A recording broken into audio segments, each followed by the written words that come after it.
When looking at artificial intelligence, I feel sometimes we only look at what it can accomplish, but not what it costs or what we should be doing as business leaders to maybe offset that cost. Because here's the reality: when we're using generative AI and when we're using large language models, it's extremely resource heavy. So much more so than doing other things that you may be doing on a day-to-day basis on your computer. So I'm excited today to have a special guest on where we're going to be talking about, is AI just a resource hog, or is there a greener side to it? So we're going to be talking through some exciting use cases on how this organization is using AI to, what I think, to create a very greener future.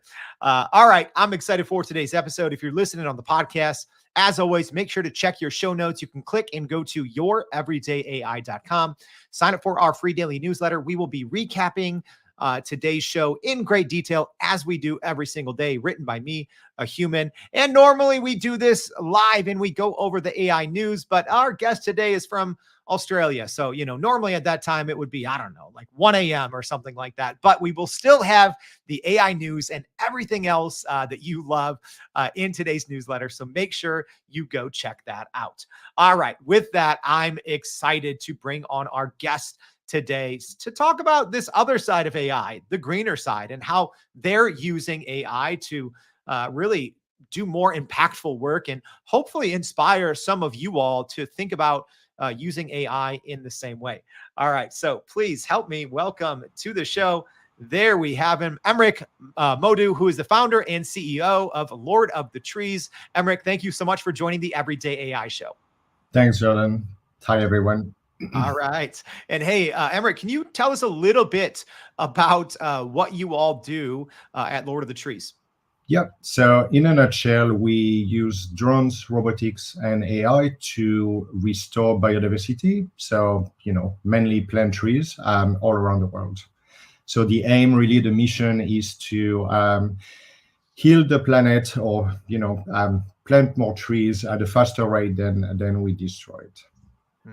And I think that's a great mission. And we'll talk about that more later, because I think when it comes to AI, there's definitely a side that people don't look at. But before we get into that, Aymeric, I'd really love to hear just maybe some examples of even how you are using AI, right? Like when we talk about planting more trees, that's, I think, a cause we should all be paying more attention to. But in my mind, I think of it as a very laborious process, right? Like going out there, probably having groups of people walking around, finding the best places. How do you all use AI to make that process maybe a little more efficient?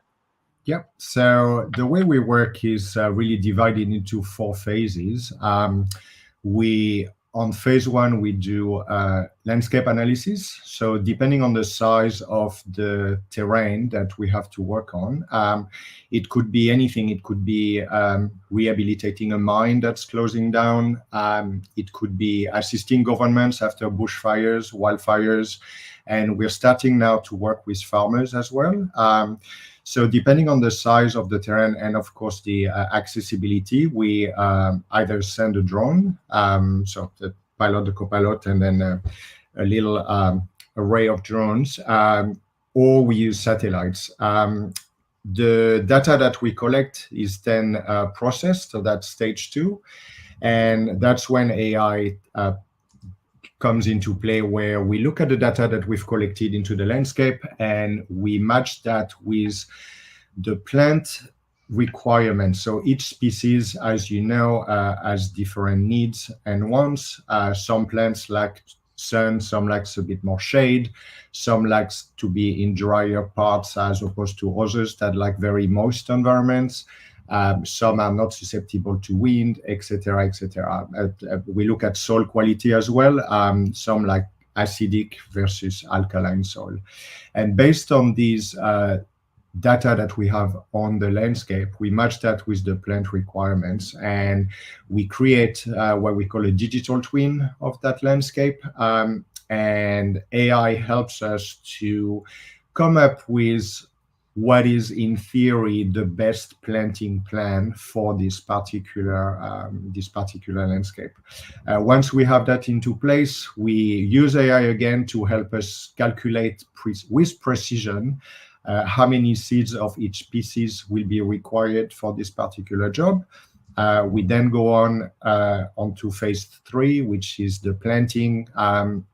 There is two things that happen here. We for temperate forest, we create what we call seed pods, which is it's all done in a lab. Each little seed is isolated, and we make a little backpack of nutrients to give it the best chances of survival and better chances of germination while it's dropped into the landscape. We load those seed balls onto a drone, then we fly the drone into the landscape, and based on the result from the AI, the drone, which has been pre-programmed, can shoot with precision. So we do precision planting. We fly the drone no more than 3 meters above ground, which is 7 to 8 feet maximum. So we're not going too high in the sky when we do that, just because we want to make sure the seed pods are in the zones that have been identified for the best chances of survival. And that use of drone technology and robots enables us to cut the time spent by about 13. So we can work, in essence, we're able to work 13 times faster than if this was done by hand on the back of a tractor using traditional forestry methods. Once this is done, and the drone, as you can imagine, can access difficult to reach terrains. We work on all weather conditions as well. The drones don't take breaks, and they work at night as well, which is great when we have big landscapes to reforest. And after the planting is done, we move on to the last phase, which is the landscape monitoring. This is the phase that takes the longest. When we build carbon credit projects, we are there. We are going to do the monitoring for the next 20 to 30 years. So usually 20 years in landscape environments, 30 years in more temperate forest. And when we work on biodiversity projects, that's a 99 years time frame that we're looking at. So yeah, that's really us. That's how we use AI in our operations. So now I have so many questions, right? So let's start here, because that was a lot to unpack all at once. So, Aymeric, you talked about kind of the different phases or different stages that you're using artificial intelligence to just grow more trees, right? But can you maybe walk us through how it actually works, right? So even like AI, right? When we use AI, sometimes it just becomes a buzzword. So, are you using, traditional artificial intelligence, deep learning, machine learning, algorithms you're building in house, or are you using, like, as an example, APIs of common large language models that we use daily, like on a daily basis, right? From OpenAI, Gemini, Claude, etc. So yeah, walk us through a little bit more of the technical side, and also, what that has led to in terms of, just more efficiency and productivity. Yeah. So to answer your question, it's really all of the above. It's quite extraordinary. So when we do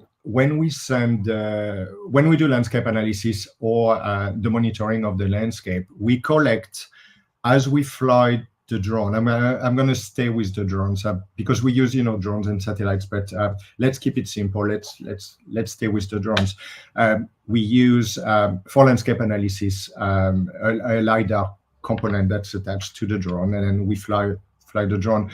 We collect 2,000 data points per second. So you can imagine the enormous amount of data after an hour of flying that we collect.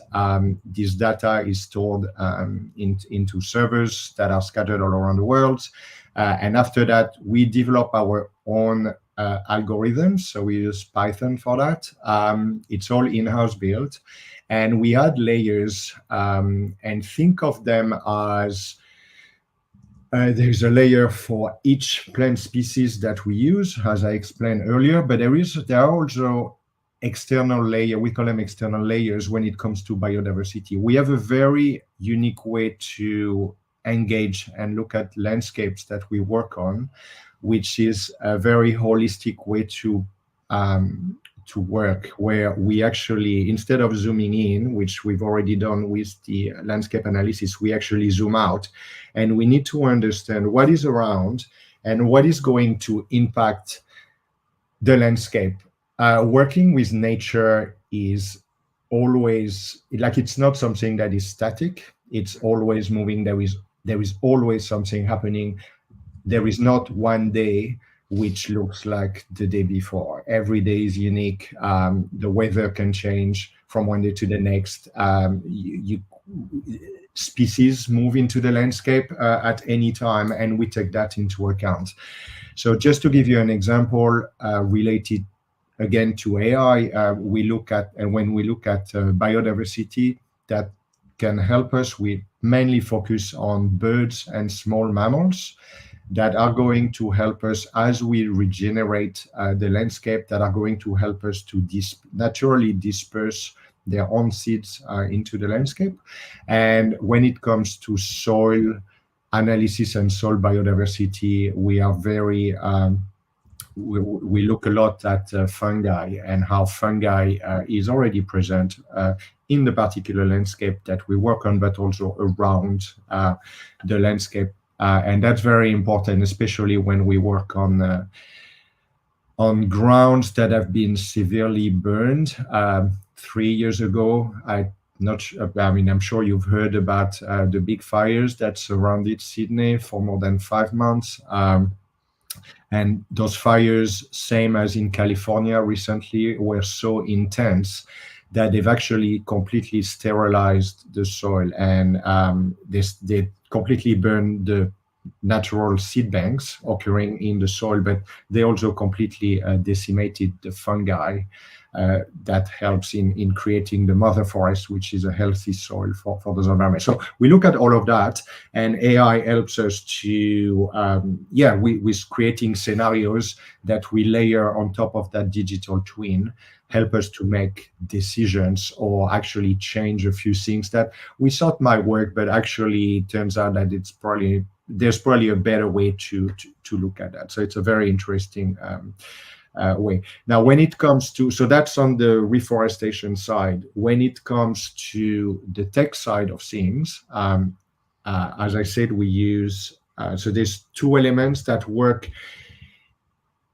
in perfect symbiosis in our operations. You have the high tech, so it's obviously the technology, the drones, the robots, and AI that work in harmony with low tech. And low tech it's high tech and low tech. And low tech, it's a term that was created by an amazing person. Her name is Julia Watson. It's spelled LOTEK, and it stands for local, traditional, ecological knowledge. And it is all that ancestral knowledge of the land and the forest, which is kept by the forest people, the native indigenous people that we work with, which is something that AI doesn't know, so machine learning comes into play in that regard. So I give you a few examples when it comes to understanding the landscape. In that regards, we look at plants that are that have medicinal or cultural value that those forest people would use for cultural practices. We look as well at the fire management, which is a big, it's very unique in the case of Australia to have regular fire regimes in order to help the landscape. This has been done for thousands of years. I know there are different policies around the world. I used to live for 4 years in California, and I remember Smokey Bear. As soon as you see the fire. Now the problem that you have with that is you have an accumulation of litter onto the ground, so that the day you have fires like the ones that occurred last year and the year before, In California, you have an incredible amount of litter that is just it's the fuel, and that is creating even bigger fires. So that's one thing that we take into account. And the last one is anything, the ancestral knowledge that surrounds the collecting of the seeds for Yeah, the. and I think Emmerich, like that combination that you just talked about there, that kind of high tech, low tech, I think it's extremely important, right? Even if we're thinking in a corporate setting, right, to still have the high tech of generative AI, but you still have to have that low tech, right, or that local knowledge of your people, right? And I think it's important to strike that balance. And going back to something you said there, I did some rough math, right? So 2,000 data points per second, an hour of flying, that's like more than 7 million data points. So you have a lot of data, you're using a lot of AI, and that's resource heavy, right? But at the same time, you guys are literally making the world greener. So before we transition, I do want to ask you, like, just overall, how many trees are you planting, or how many acres are you able to reforest a year using kind of this high tech, low tech sweet spot combination?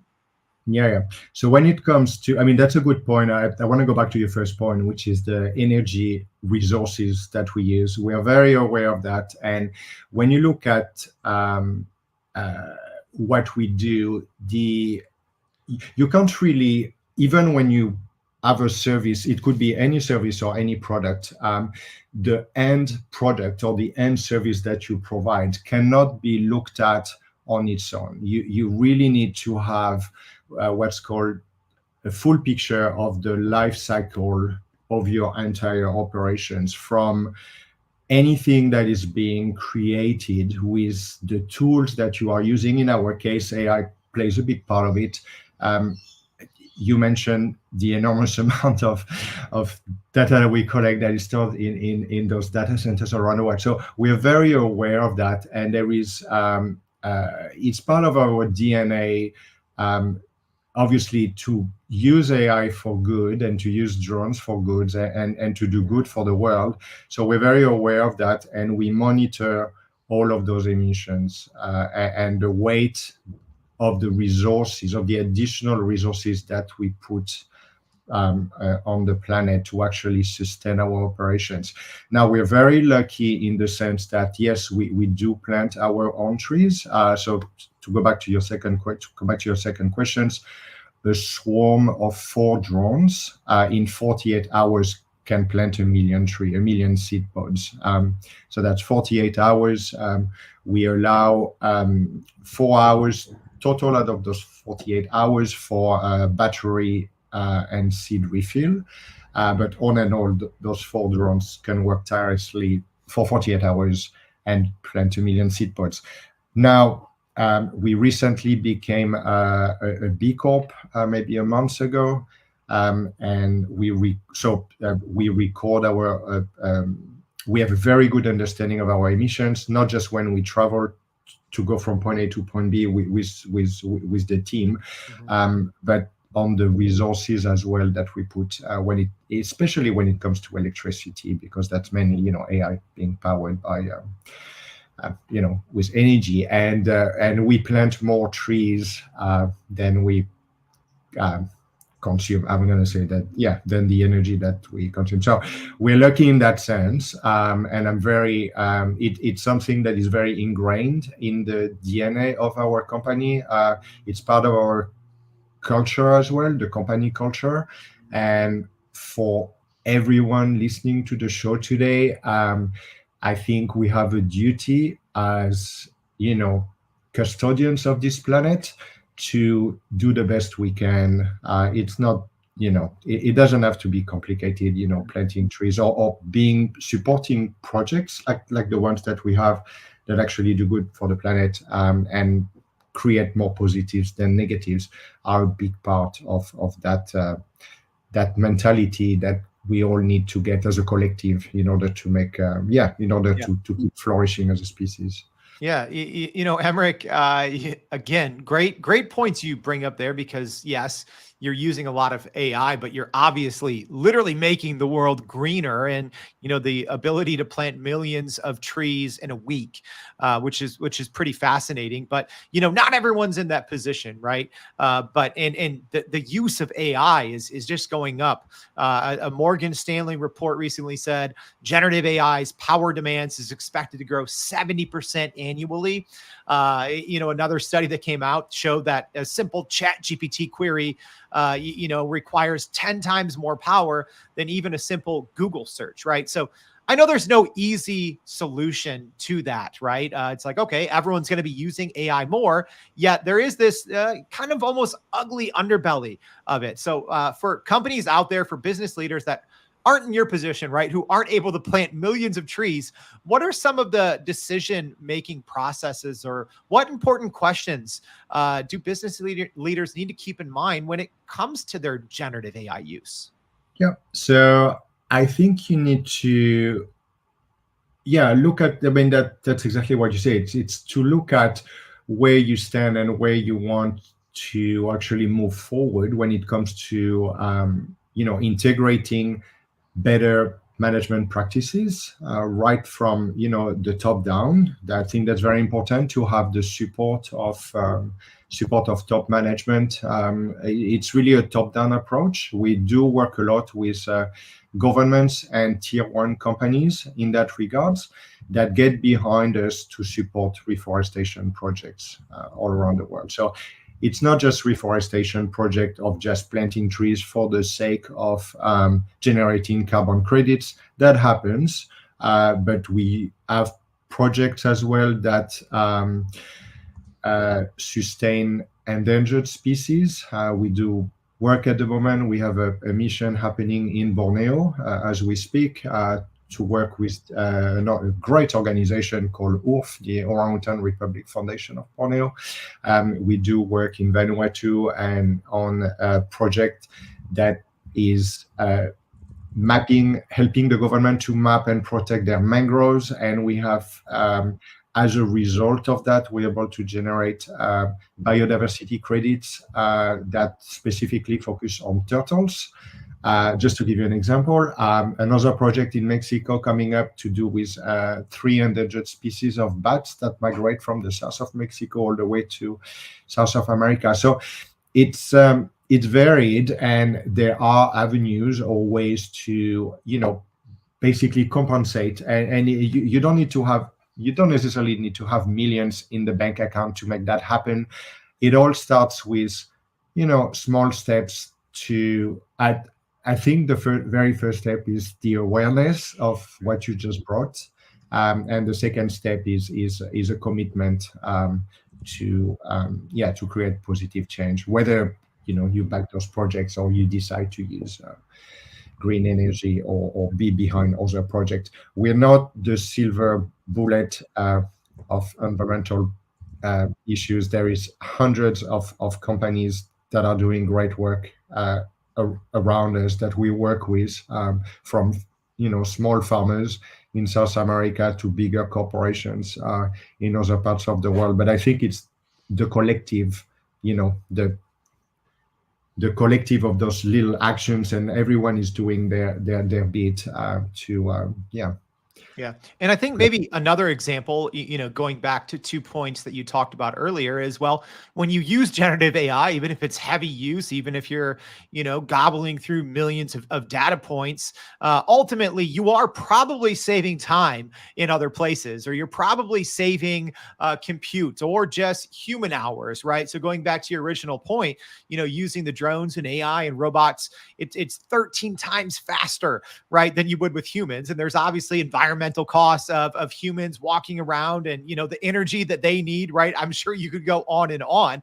But one other thing that you talked about that I want to dive into a little bit deeper is this concept of digital twins. So we've talked about it here on the Everyday AI show before. I was lucky enough to be out at the NVIDIA GTC conference this year, talking with a lot of the individuals who are building the future of digital twins. But maybe Aymeric, just give us a quick overview of what the heck is a digital twin, and maybe give us a concrete quick example of how you're using digital twin scenarios. Yeah. So the first one I've already covered in when I was talking about our operations when we do landscape analysis. So basically, to put it in very simple layman terms, uh, digital twin is the representation of the landscape onto your computer in a 3D thing that you can rotate and look at and turn around. A little bit like think of Google Map, right? That would be the best of Google Earth. That would be the best example of a digital twin that we have of the particular landscape. When it comes to tech, we use digital twins as well for our tech. And I'm going to give you another example here where we are building a new drone in part. We have a joint venture with the University of Queensland to build a new drone for them by the end of this year.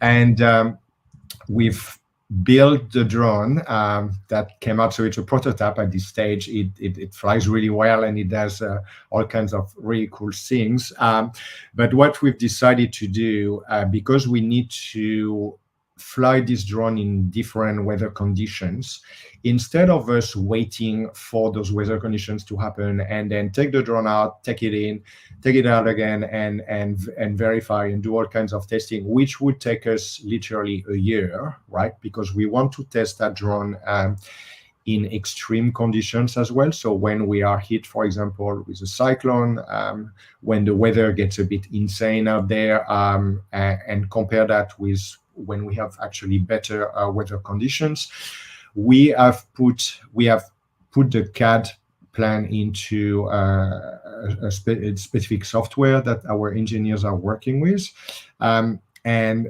the software has been able to look at different scenarios of pressure and wind condition that mainly impact in our industry, the flying of the drones. And based on the results which happen in minutes, we've been able to modify the building plan of that particular drone. It would have taken us, as you said, a year to actually come to those conclusions and do a lot of trials, but within a few hours, and it was just incredible to see what would happen when it comes to velocity, pressure, thrust, etc. of that drone, just on a computer. So that's when using AI for good really speeds up the operation, reduces cost, and enables us then to be back outside on the ground or in the air as soon as possible, so that we can plant more trees and we can do more things. Yeah, and Aymeric, we've talked about a lot in today's conversation. This is going to be a jam-packed newsletter, by the way. But as we wind down for this episode, I mean, we've talked about a lot. AI is increasing energy consumption and the environmental impact, offsetting, how companies maybe should be offsetting their AI carbon footprint using digital twins, right? Like you just talked about using digital twins for landscape analysis and energy saving. But maybe what's the one most important takeaway that you want other business leaders to glean from this conversation on maybe creating a greener side of AI? Look, I don't necessarily think it's the greener side of AI. I think that should come naturally. I think we'll get there. I mean, you're right. The AI is growing. I don't think growing is the right term. I think it's exponentially growing. When I look at what the algorithms now spit out compared to just even like a month ago, I'm absolutely baffled in a good way.